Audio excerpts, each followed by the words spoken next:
right, kids. So in this video, what we're going to learn is how to sketch inverse of a Cosx graph.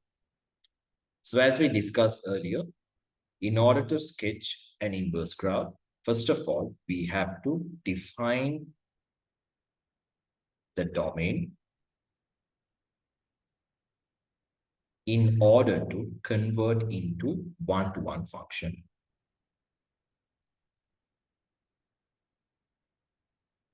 So what is the meaning of domain? Is nothing but set of x values.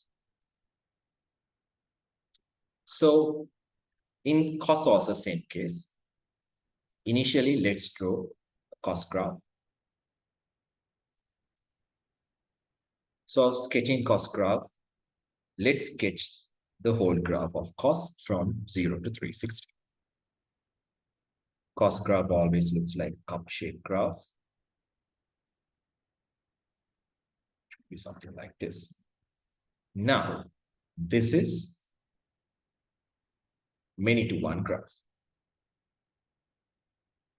Why many to one? Because we do have many x value for single y value. So we have to convert this to one-to-one function by defining the range, defining the domain correctly. All I need to do here is, if you observe very carefully, this part of the graph from 0 to pi gives me one-to-one function. So all I'm going to do here is I'm going to simply extract this part of the graph from 0 to pi and sketch the one-to-one function. So if I just extract the orange region of the graph, this is how the graph going to simply look like.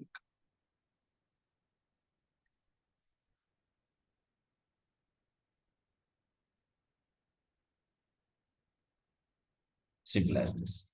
Again, this is not the inverse graph. It's the graph of Cosx in one-to-one function.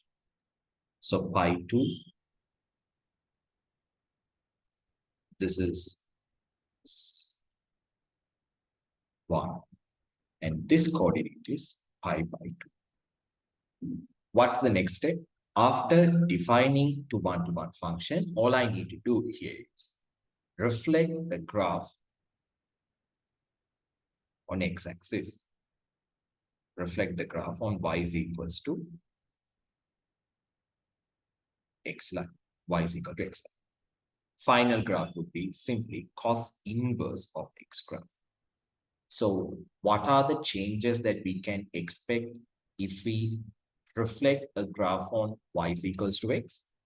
X and y just swap each other, in the sense that the coordinate 0, 1 of f of x function simply become 1, 0 in my inverse function of the graph.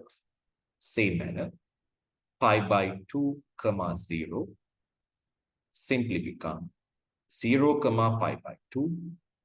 Same manner, pi, minus 1 simply become minus 1, pi. Now, all I need to do is sketch the inverse of x graph. So this is cos x, one-to-one function.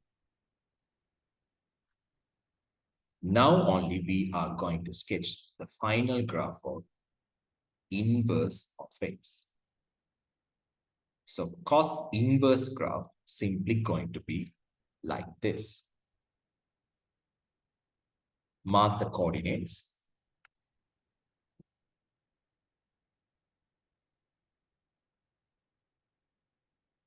Which is 0, 1 become 1, 0, 0, pi by 2,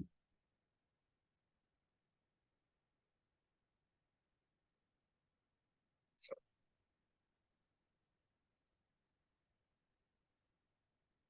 0, 1 become 1, 0, 0, pi by 2 is here, and next one is minus 1, pi, which is here. As a result,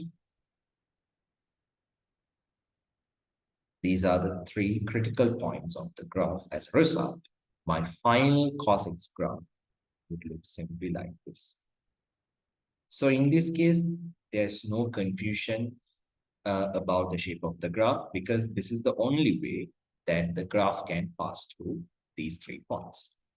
Therefore, this is the final graph of cos inverse of x, or we can also call it as r cos x.